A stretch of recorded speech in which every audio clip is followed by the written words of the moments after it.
ನನಗಾದಂಥ ನೋವನ್ನ ನಾನು ಹೇಳ್ಕೊಂಡಿದ್ದೀನಿ. ನಾನು ನನ್ನ ಕ್ಷೇತ್ರದ ಬಗ್ಗೆ ಏನು ಆಗ್ಬೇಕಂತ ಅದು ಆಗಿಲ್ಲ. ಆ ನೋವು ನಾನು ತೋಡ್ಕೊಂಡಿದ್ದೀನಿ ಅಷ್ಟೇ ನನಗೆ ಗೊತ್ತಿರೋದು. ಮುಖ್ಯಮಂತ್ರಿಗಳು ಇಬ್ಬರ ಜೊತೆಲೂ ಮುಖಾಮುಖಿಯಾಗಿ ಚಿತ್ರ ಸಮೇತ ಏನು ನಡೀತು ಅಂಥೇಳಿ ಅದರ ಚಿತ್ರವನ್ನು ನಾನು ಒಂದು ಆಲ್ಬಮ್ ಮಾಡಿಸಿ 100 ರೂಪಾಯಿ 5 ರೂಪಾಯಿ ನಾನು ಕೊಡಬೇಡ್ದ, 10 ರೂಪಾಯಿ ನಾನು ಕೊಡಬೇಡ್ದ.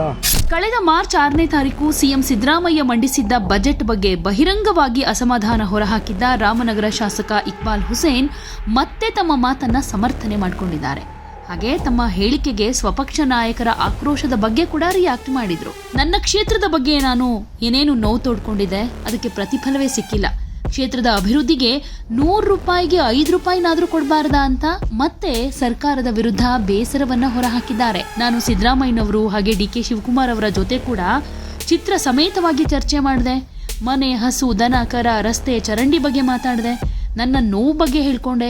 ಕ್ಷೇತ್ರದ ಜನರ ಬಗ್ಗೆ ಮಾತಾಡಿದೆ. ನಮ್ಮ ಸರ್ಕಾರ ಬಂದ್ರೆ ಎಲ್ಲ ಬಗೆಹರಿಸ್ತೀವಿ ಅಂತ ನಾವು ಭರವಸೆ ಕೊಟ್ಟಿದ್ವಿ. ಆದ್ರೆ 100 ರೂಪಾಯಿಗೆ 10 ರೂಪಾಯಿನಾದ್ರೂ 5 ರೂಪಾಯಿನಾದ್ರೂ ಕೊಡಬಾರ್ದಾ ಅಂತ ಅಸಮಾಧಾನವನ್ನ ಹೊರಹಾಕಿದ್ದಾರೆ.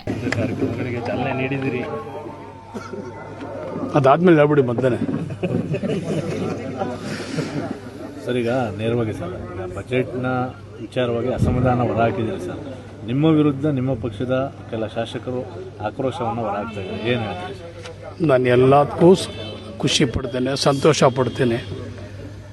ನನ್ನ ಆಚಾರ ವಿಚಾರ, ನನ್ನ ಕ್ಷೇತ್ರ ಜನದ ಬಗ್ಗೆ ಕಾಳಜಿ ವಹಿಸಬೇಕಾದ ಜವಾಬ್ದಾರಿ ನಂದು. ನನಗಾದಂಥ ನೋವನ್ನ ನಾನು ಹೇಳ್ಕೊಂಡಿದ್ದೀನಿ.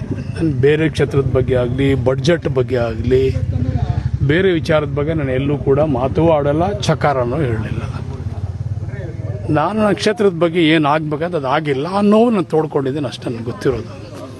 ಯಾರು ಬೇಕಾದರೂ ಏನಾರ ಹೇಳ್ಕೊಳ್ಳಿ,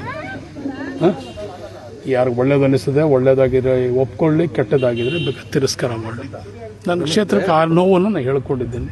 ಪಕ್ಷದ ವೇದಿಕೆಯಲ್ಲಿ ಇದನ್ನು ಚರ್ಚೆ ಮಾಡಬೇಕು, 4 ಗೋಡೆ ಮಧ್ಯದಲ್ಲಿ ಅಂತ ಪರಮೇಶ್ವರ್ ಹೇಳಿದರೆ ಒಪ್ಕೋತೀನಿ. ನಾನು ಸಾಕಷ್ಟು ಸಲ ಹೋಗಿದ್ದೀನಿ. ಉಪಮುಖ್ಯಮಂತ್ರಿಗಳು, ಮಾನ್ಯ ಮುಖ್ಯಮಂತ್ರಿಗಳು ಇಬ್ಬರ ಜೊತೆಲೂ ಮುಖಾಮುಖಿಯಾಗಿ ಚಿತ್ರ ಸಮೇತ ಏನು ನಡೀತು ಅಂಥೇಳಿ ಅದರ ಚಿತ್ರವನ್ನು ನಾನು ಒಂದು ಆಲ್ಬಮ್ ಮಾಡಿಸಿ, ಇಷ್ಟೇ ದನ ಸತ್ತೋಗಿದೆ, ಇಷ್ಟೇ ಜನ ಇದು ಮಾಡಿದ್ದಾರೆ, ಇಂತಿಂತೆ ತೊಂದರೆ ಆಗಿದೆ, ಇಷ್ಟೇ ವಸ್ತುಗಳು ನಾಶ ಆಗಿದೆ, ಯಾರ ಒಡವೆ ಇಲ್ಲ, ಯಾರ ಮನೆ ಪೇಪರ್ಗಳಿಲ್ಲ, ಯಾರ ಮಕ್ಕಳಿಗೆ ಪುಸ್ತಕಗಳಿಲ್ಲ, ಯಾರ ವಾಹನಗಳಾಯಿತು, ಚರಂಡಿ, ರಸ್ತೆ, ಏನು ಮಾಧ್ಯಮದವ್ರಿಗೇನು ಗೊತ್ತಿಲ್ವೇ? ಮಾಧ್ಯಮದವ್ರ ಹತ್ರ ಅವೆಲ್ಲ ಇಲ್ವಾ? ವಸ್ತುಸ್ಥಿತಿ ನೀವೆಲ್ಲ ಗಮನಿಸಲಿಲ್ವಾ? ಆ ನೋವಿತ್ತು, ಅದನ್ನು ತೋಡ್ಕೊಂಡಿದ್ದೇನೆ ಅಷ್ಟೇ. ಸರ್, ತಾರತಮ್ಯ ಆಗಿದೆಯಾ ಸರ್? ಯಾಕೆಂದರೆ ಈಗ ನೀವು ಶಿವಕುಮಾರ್ ಜೊತೆಗೆ ಜಾಸ್ತಿ ಕಾಣಿಸ್ಕೊಂಡಿದ್ದೀರಿ. ಆ ನಿಟ್ಟಿನಲ್ಲಿ ಏನಾದರೂ ತಾರತಮ್ಯ ಆಗಿದೆಯಾ ನಿಮ್ಗೆ ಅನಿಸ್ತದೆ? ಅಲ್ವಾ? ನಾನು ಅದನ್ನು ಹೇಳೋದಿಲ್ಲ, ನಾನು ಅದನ್ನು ಹೇಳಲಿಲ್ಲ, ನನಗೆ ಅದು ಆ ರೀತಿ ಅನಿಸ್ಕೊಳ್ಳೂ ಇಲ್ಲ. ನನ್ನ ಕ್ಷೇತ್ರಕ್ಕೆ ನಾನು ತೋಡ್ಕೊಂಡಂಥ ನೋವಿಗೆ ನನಗೆ ಪ್ರತಿಫಲ ಸಿಕ್ಕಲಿಲ್ವಲ್ಲ, ಆ ನೋವು ಅಷ್ಟೇ. ನನಗೆ ಇವತ್ತು KSMB ಮುಚ್ಚಿ 10 ವರ್ಷ ಆಯಿತು. ನಾನು ಜಿಲ್ಲಾ ಪಂಚಾಯತಿ ಅಧ್ಯಕ್ಷ ಆಗಿದ್ದ ಸಂದರ್ಭದಲ್ಲಿ ಮುಖ್ಯಮಂತ್ರಿಗಳು ಅವತ್ತು ಸಿದ್ದರಾಮಯ್ಯ ಸಾಹೇಬರು ಇದ್ದರು. ಬರೀ 20 ಕೋಟಿ ಅವತ್ತು ಕೊಟ್ಟಿದ್ರು. ಅದಾದಮೇಲೆ ಒಂದೇ ಒಂದು ನ್ಯಾಯ ಪೈಸೆ ಕೊಡಲಿಲ್ಲ. ನಿಮಗೆ ಗೊತ್ತಾ, 2800 ಮನೆ ಇವತ್ತು ಹರಾಜಿಗೆ ಬಂದಿದೆ. ಎಲ್ಲ ಬ್ಯಾಂಕಲ್ಲಿ ಮೈಕ್ರೋ ಫೈನಾನ್ಸು, ಇನ್ನೊಂದು ಹಣಕಾಸು ವ್ಯವಹಾರ, ಪ್ರೈವೇಟು, ಬಡ್ಡಿ ಏನೆಲ್ಲ ಮಾಡ್ಕೊಂಡು ಇವತ್ತು ಸುಮಾರು 2800 ಮನೆಗಳು ಇವತ್ತು ಹರಾಜಿಗೆ ಬ್ಯಾಂಕ್ನವ್ರು ಇವತ್ತೆಲ್ಲ ಬಂದು ನೋಟಿಸನ್ನು ಇಶ್ಯೂ ಮಾಡಿದ್ದಾರೆ. KSMBಗೆ ಒಂದು 100 ಕೋಟಿ ರೂಪಾಯಿ ದುಡ್ಡು ಕೊಡಿ ಅಂತ ಕೇಳ್ತಾ ಇದ್ವಿ, ಇಲ್ಲ. ರಸ್ತೆ ಚರಂಡಿ ದುರಸ್ತಿ ಕೇಳ್ತಾ ಇದ್ವಿ, ಇಲ್ಲ. ಆ ಕಳ್ಕೊಂಡಂಥ ವಸ್ತುಗಳಿಗೆ ಏನಾದರೂ ಒಂದಷ್ಟು ಪರಿಹಾರ ಕೊಡಿ ಅಂತ ಕೇಳ್ತಾ ಇದ್ವಿ, ಅದಕ್ಕೂ ಇಲ್ಲ. ನೋವಾಗಲ್ವಾ? ನಾನು ಬಡ್ಜೆಟ್ ಬಗ್ಗೆ ಮಾತಾಡೋದನ್ನ ನಾನು ಮಾತಾಡಲಿಲ್ಲ. ಬಡ್ಜೆಟ್ ಸಂತೋಷ ನನಗೆ. ಎಲ್ಲ ಕಡೆಯೂ ಸಾಕಷ್ಟು ಅನುದಾನಗಳು ಕೊಟ್ಟಿದ್ದೀರಿ, ಗ್ಯಾರಂಟಿ ನಡೀತಾ ಇದೆ. ಗ್ಯಾರಂಟಿ ಜೊತೆಯಾಗಿ ತಾವೆಲ್ಲರೂ ಕೂಡ ಇಷ್ಟೊಂದು ಚೆನ್ನಾಗಿ ಬಡ್ಜೆಟನ್ನು ಕೊಟ್ಟಿದ್ದೀರಿ. ನಾನು ನೋವನ್ನು, ನನ್ನ ಕ್ಷೇತ್ರದ ಜನತೆ ಬಗ್ಗೆ ನಾನು ಆಶ್ವಾಸನೆ ಕೊಟ್ಟದ್ದನ್ನು, ನಾನು ಕಣ್ಣಿಂದ ನೋಡಿದ್ದನ್ನು ನಾನು ಹೇಳಿದ್ದೀನಿ. ಇದನ್ನು ಯಾರೆಲ್ಲ ಒಪ್ಕೊಳ್ಳಿ, ಯಾರು ಬಿಟ್ಕೊಳ್ಳಿ. ಖಜಾನೆ ಖಾಲಿ ಆಗಿದೆಯಾ ಸರ್ ರಾಜ್ಯ ಸರ್ಕಾರದಲ್ಲಿ? ಖಜಾನೆ ಯಾಕ್ರಿ ಖಾಲಿ ಆಗ್ಬಿಡ್ತದೆ? ಖಜಾನೆ ಖಾಲಿ ಆಗಿದ್ರೆ ನಾವೆಲ್ಲ ಅಭಿವೃದ್ಧಿ ಕೆಲಸಗಳು ಮಾಡ್ತಾ ಇದ್ವಾ? ಮತ್ತೆ ಯಾಕೆ ರಾಮನಗರಕ್ಕೆ ಕೊಡ್ತಾ ಇಲ್ಲ? ಹೇಳದ್ದಲ್ಲ, ನಾನು ಕೆಲವು ವಿಷಯಗಳು ಭಾಳ ಮುಖ್ಯವಾದಂಥ ವಿಷಯಗಳನ್ನು ಅವ್ರ ಗಮನಕ್ಕೆ ತಂದಿದ್ದೆ. ಇದು ಭಾಳ ಮುಖ್ಯವಾದಂಥ ವಿಷಯ. ಅವತ್ತಿನ ಸ್ಥಿತಿ ನಿಮ್ಗೆಲ್ರಿಗೂ ಕೂಡ ಗೊತ್ತಿದೆ. ಅವತ್ತು ನಮ್ಗೆ ಅಧಿಕಾರ ಇರಲಿಲ್ಲ, ಅವತ್ತು ನಮ್ಮ ಸರ್ಕಾರ ಇರಲಿಲ್ಲ. ಅವತ್ತು ಬೊಮ್ಮಾಯಿಯವರು ಮುಖ್ಯಮಂತ್ರಿ ಆಗಿದ್ದರು, ಜೊತೆಲಿ ಮಾಜಿ ಮುಖ್ಯಮಂತ್ರಿ ಕುಮಾರಸ್ವಾಮಿ ಅವರು ಬಂದಿದ್ದರು. ನಾನು ನಮ್ಮ ಡಿ ಕೆ ಶಿವಕುಮಾರ್ ಸಾಹೇಬರಿಗೆ ಅವತ್ತು ಉಪಮುಖ್ಯಮಂತ್ರಿನ ಕರ್ಕೊಂಡ್ಬಂದಿದ್ದೆ.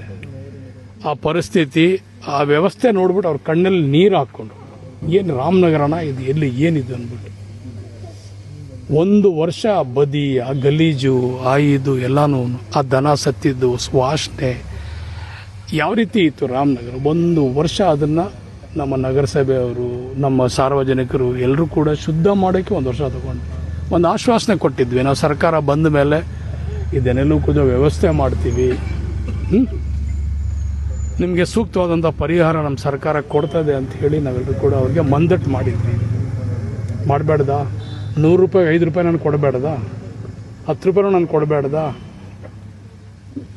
ಈ ರೀತಿ ನೀವು ಬಹಿರಂಗವಾಗಿ ಇದನ್ನ ಕೇಳೋದ್ರಿಂದ ಮುಂದಿನ ಟಿಕೆಟ್ ಕೊಡೋಂಥ ಸಂದರ್ಭದಲ್ಲಿ ಇವೆಲ್ಲನೂ ಹೈಕಮಾಂಡ್ ಗಮನಿಸುತ್ತೆ ಅಂತಲೂ ಕೂಡ ಪರಮೇಶ್ವರ್ ಅವರು ಹೇಳಿದ್ದಾರೆ. ನಮ್ಮ ನಾಯಕರು ಅವ್ರು ಹೇಳಿ, ನಮ್ಮ ನಾಯಕರು ನನ್ನ ಟಿಕೆಟ್ ಅವರೇ ಕೊಟ್ಟಿದ್ದು. ಅವರು 2018 ಟಿಕೆಟ್ ಕೊಡಾಗ ಅವರೇ ಅಧ್ಯಕ್ಷರಾಗಿದ್ದರು. ಅವರೇ ಅಧ್ಯಕ್ಷರ 2018 ನಾನು ಸೋತಂಥ ಸಂದರ್ಭದಲ್ಲಿ ಅವರೇ ನನಗೆ ಟಿಕೆಟ್ ಕೊಟ್ಟಿದ್ರು. ನೀನು ಗೆಲ್ಲಬೇಕಂತ ಬೆನ್ನು ತಟ್ಟಿದ್ರು.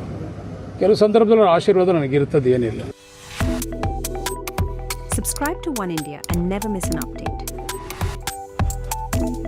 Download the One India app now.